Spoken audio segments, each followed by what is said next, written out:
He's the NFL's youngest head coach to win a Super Bowl. I'm Mike Tomlin. I'm head coach of the Pittsburgh Steelers. A field general on an off-field mission that recently stole his heart. And I'm a slave stealer. The man, without a losing season during his 11 years in Pittsburgh, wants to help rescue children from enslavement. Leave it to a head coach to call an audible at a press conference to announce that the Steelers are supporting an agency that rescues kids from sex trafficking. We're a group made up of former law enforcement, former Navy SEALs. I got several of my operators here today.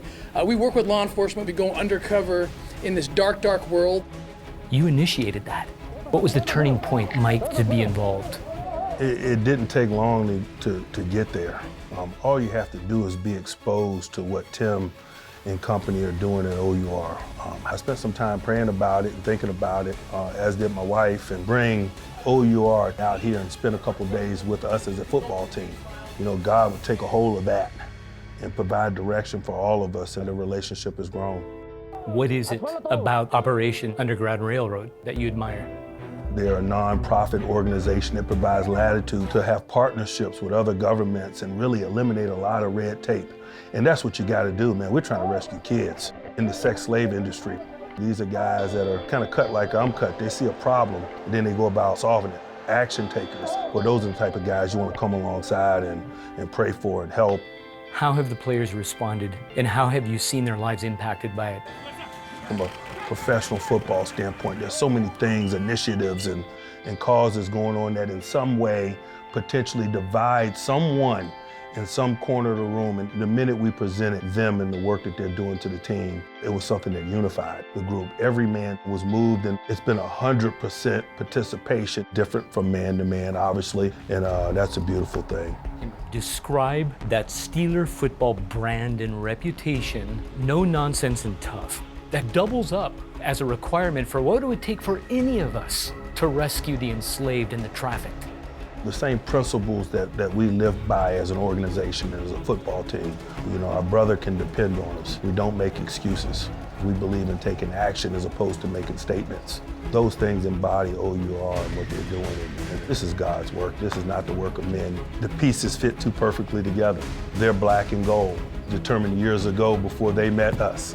They're slave stealers. That's their motto. And, you know, we've adopted that motto. What was the one thing that swiveled your heart? That it may happen in other countries, but we as Americans, sadly, are the #1 consumers worldwide.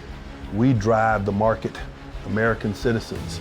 That struck me like a lightning bolt, and that probably was as impactful in terms of me having a strong desire to take action as anything. Tragic, heavy, heartbreaking. It's too tough for some to look at, but for you, why is an apathetic response unacceptable?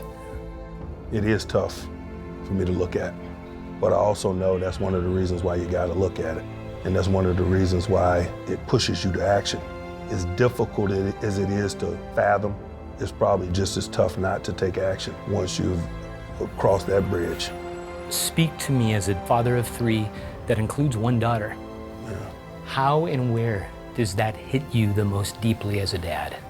You know, there was a specific story about a young Haitian kid. His dad's been searching for him for a long time. It connected to me. In this job, I work late hours from time to time. And if I get home late at night, I might poke my head in every bedroom. It's just what you do as a parent. I couldn't imagine a child not being in one of those bedrooms. It's unimaginable. And yet and still there are thousands and thousands of parents that deal with that reality on a day-to-day basis. No child, Mike, should lose their childhood. And no question. No question. Sex trafficking industry profits $32 billion a year. The rescue then, to get it at its core, seems twofold. Go find and rescue those children, and then face another thing that's almost as difficult, the willingness to pray for a change of heart in the culprits. Can you do that? I didn't think that I could. It's interesting that you asked that, because the more I educate myself to this issue, I can answer yes to that now, because you realize that prayer is what's needed. The problem is so large, so widespread. It's much bigger than we all would like to realize. The chief component has to be prayer. Prayer reaches to the heart, and Mike, it seems to me, children and women are held hostage because of the enslavement of others.